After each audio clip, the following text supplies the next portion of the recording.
So we've talked about the zone defense where everyone stays in their bubble. And you can change that up in different ways, in different orders and different formations. So now we're going to talk about man coverage, which is probably the most simplest, but it's still one of the hardest. Okay, so if you look to the left, you'll see CB1, cornerback 1, has an arrow pointed at number 1 wide receiver. LB1 has an arrow pointed at the number 2 wide receiver. LB2 has an arrow at C. CB2 has an arrow at 3. If we look at the safeties up top, S1 has an arrow pointed at number 1 wide receiver, and S2 has an arrow pointed at B, who is the running back.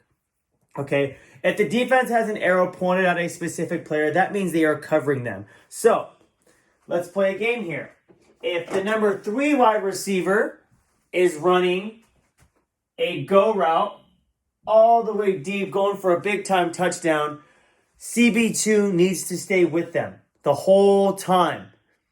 I know we've talked about zone defense where you stay in your bubble. That is out of the window right now. CB2 needs to stay with the same route with number 3. Needs to cover them the whole time. For example, running back, maybe they're going in the flat. They're going to the sideline, trying to catch it behind the line of scrimmage. S2 needs to make sure they get down there very quickly so B doesn't have a chance to catch the ball and get a lot of yards on that play. Okay? LB1, usually they stay in their bubble. For example, like in zone defense, now they are covering the number 2 wide receiver. Let's say the number 2 wide receiver wants to run an in route. Usually in zone defense, you just stay here and you just rely on LB2 to make sure they stay in their bubble to defend the pass. Now, LB1 needs to stay with the number 2 wide receiver no matter where they go.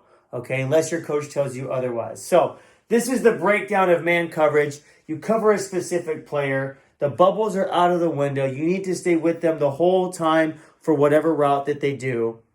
That is man coverage.